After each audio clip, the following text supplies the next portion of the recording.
Hi there, it's Rachel Martin, and you're listening to Parenting Teens Podcasts.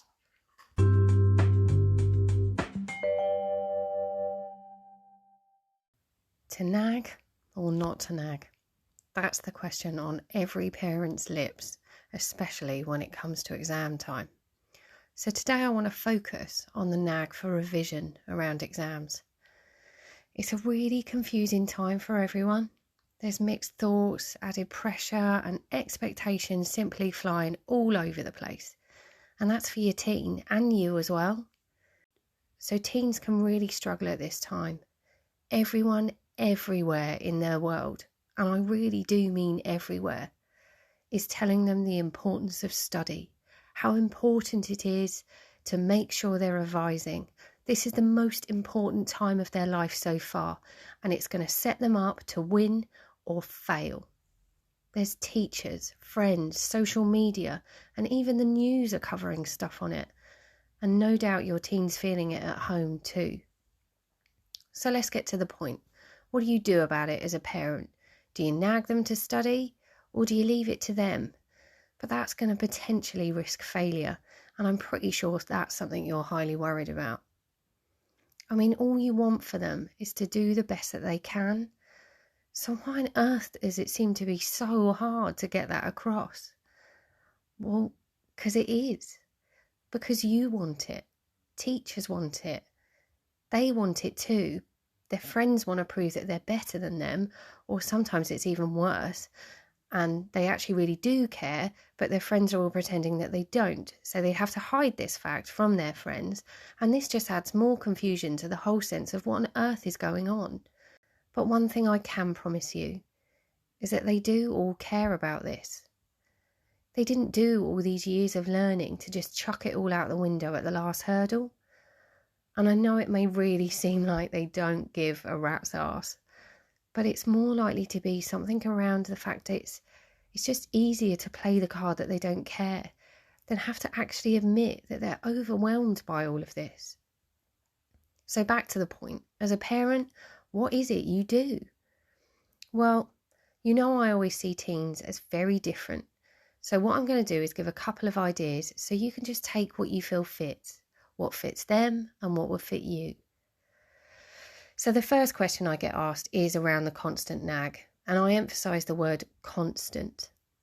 This is always going to go one of two ways. You're going to be shut out because they're sick of hearing it. They'll shout, kick back and push hard back on you. Or sometimes actually they purposely just won't do it just because you said they should.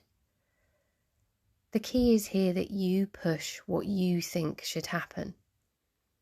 And underneath all that, no matter what response you get from your teen, what you're secretly saying is, I don't trust you to do this right, so do it my way.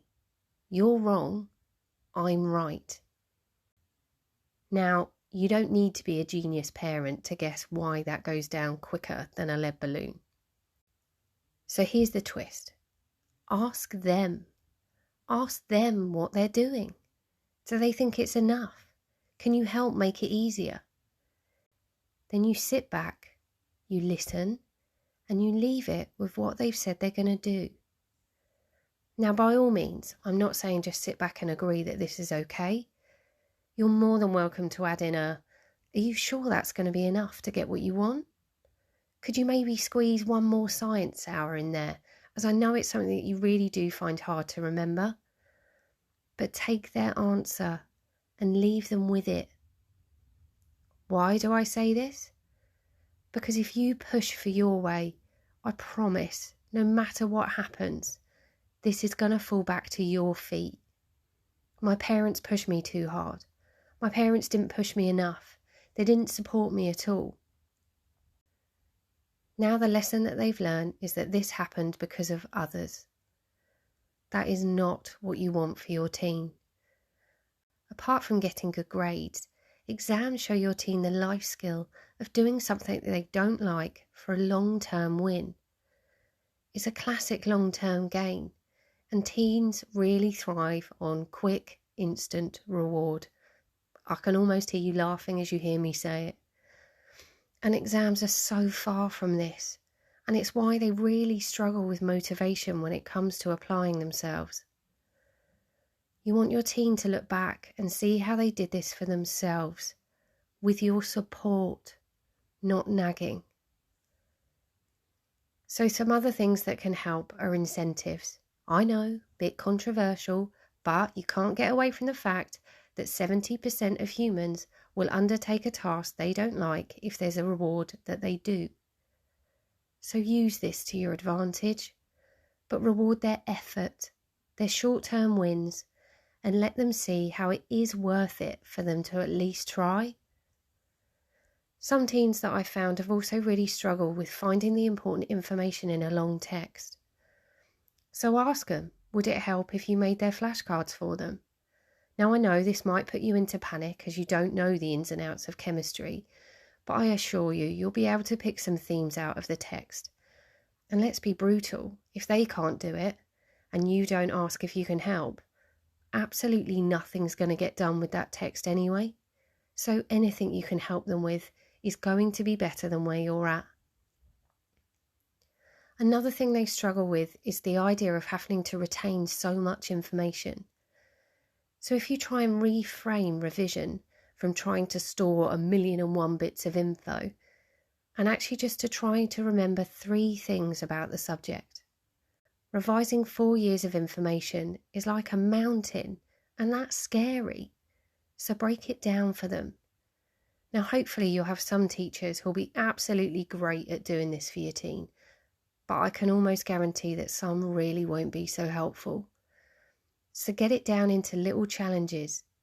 Take it from huge chunks to little bite-sized pieces. Another great resource that I know we're not all too comfortable with, but teenagers really are, is the internet. Not just YouTube videos, there are millions of games out there for revision. There are videos and tools online that can really help. If sitting and reading really isn't your teen's thing, then don't make them do it. Find another way with them. There's so much out there. They don't have to do revision the traditional way that we learnt when we were younger. One great way I've seen is for you to let them teach you about a subject. So if you think you can sit down and face a 15-minute lecture on shantytowns or Pythagoras' theory, go for it. Give them the opportunity to learn and share in a different way. What I'm really trying to say with all of this is be led by your teen. Be their coach, not the referee in the revision game. Show them the big win is great, but that requires them to practice their skills before that big game comes.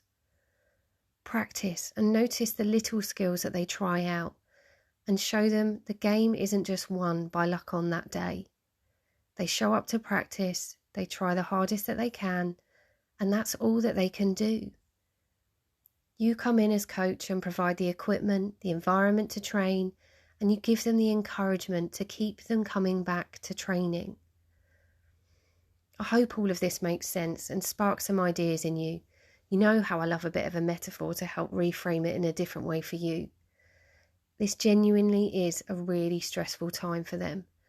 So sometimes remember, actually just doing the simple thing of being the one place in the world where they can get away from the exams and the revision stress is going to help them 100 times over. Knowing that they're not going to get hounded and reminded about the importance of exams is sometimes enough for them to take the step on their own. So allow them to take the break. In fact, encourage them to take the break sometimes, because it can be just as stressful to over-revise as it is to under. They're all so individual, and I'm sure you're facing your own issues with your teen in your family's way. But take the lead from them. Be their coach, not the referee. Good luck. Thanks for listening to this podcast. I hope you found it enjoyable and maybe a little bit helpful. Please make sure you click subscribe if you don't want to miss any more of the up and coming episodes. And if you've got any comments or any advice you'd like to share, please just drop me a message. I always love to hear from anybody. I'm a teen counsellor and I help out teens with any issues that they're facing. It can be a difficult time, so if I can be of any use, please make sure you get in touch. There's lots of different ways that you can help to make your life and family a happier place to be. I hope you have an excellent day.